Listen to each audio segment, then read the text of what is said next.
Johan Mooij expects food supplies in Yemen's capital of Sana'a to run out in about 6 weeks. Mooij is the Yemen country director for CARE, one of several dozen humanitarian groups working with the United Nations to distribute food to millions of people in Yemen. Even before Saudi Arabia blockaded Yemen 2 weeks ago, the situation was deteriorating. Now, he warns of disaster. People are getting really worried, says Mooij, who is based in the capital.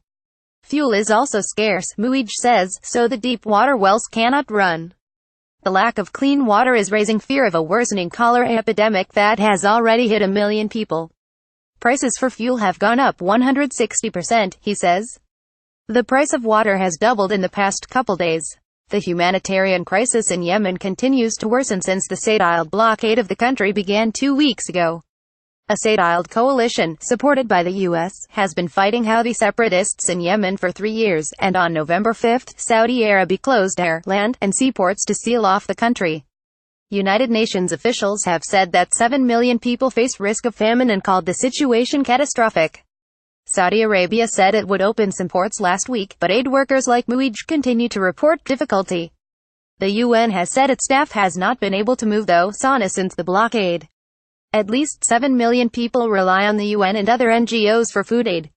We feel very strongly that the US is best positioned to talk with Saudi to push them to find ways to open the border, Mooij says.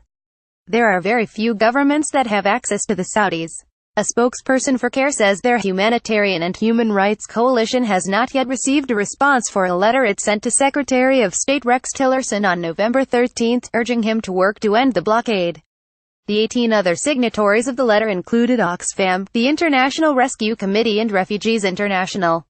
The United States bears a special responsibility to use all diplomatic means to end ongoing violations against civilians in Yemen and the recent blockade of the country, to obtain concrete commitments by all sides for unfettered humanitarian access, and to secure a ceasefire and resumption of the peace process, they wrote.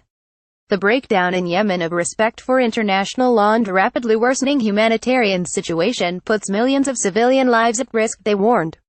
4/5 of Yemen's population in need of humanitarian aid, including 7 million at imminent risk of famine.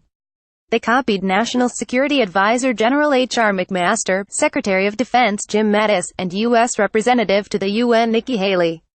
CARE has also been working with coalition partners to meet with members of Congress.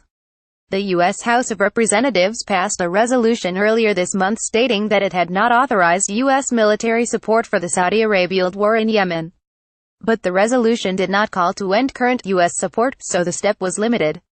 On the ground in Sana'a, Mooij says humanitarians will press on. We are humanitarians, so we are used to working under difficult circumstances, he says. We are on the phone, on Skype, on email, trying to get the world to understand there is a humanitarian crisis going on.